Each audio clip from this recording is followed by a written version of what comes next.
Hey there, Grumpy Old Fart here. I'm doing an alien encounter video on the Kofu incident from 1975.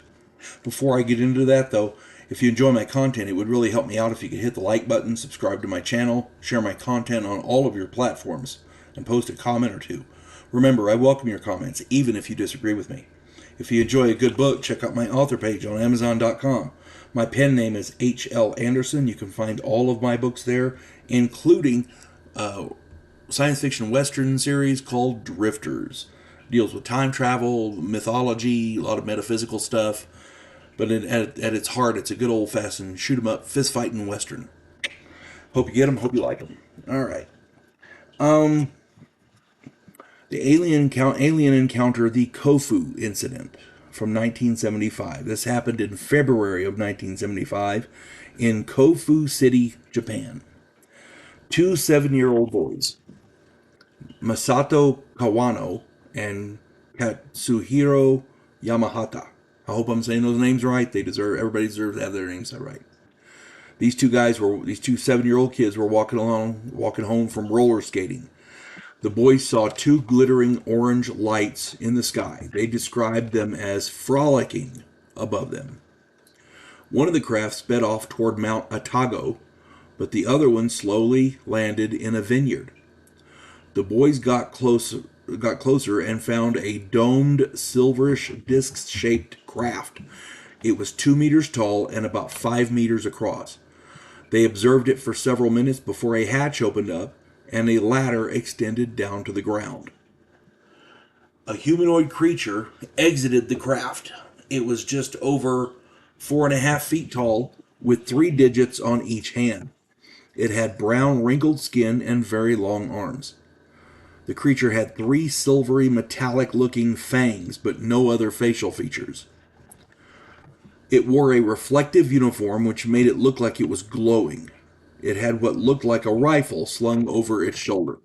The boys were initially a little scared, but they stayed to watch. The creature walked around the craft and somehow ended up behind the boys. It tapped Yamahata on the shoulder and spoke to him, making sounds like a tape recorder running backwards. The boy fell to the ground, too frightened to move. Kawano picked his friend up and they fled. Passing the craft they saw through the open hatch a smaller creature very similar to the first one, sitting on a tall chair at a control panel. Lots of control panels inside, they said. The boys were very terrified. They ran home and told their parents. The parents returned with them to the landing site and saw the craft flashing orange. Then it shot into the sky and was gone.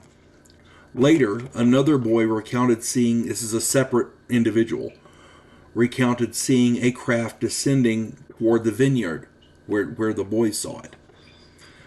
The boys told everyone at school, and the next day, the school's principal and several other officials went to investigate the site. They found marks on the ground where the craft had landed. The area was slightly radioactive, and they found 2 solid concrete posts that had been pushed over. The officials determined that the 2 boys could not have pushed the posts over. It was beyond their capabilities. They were only 7.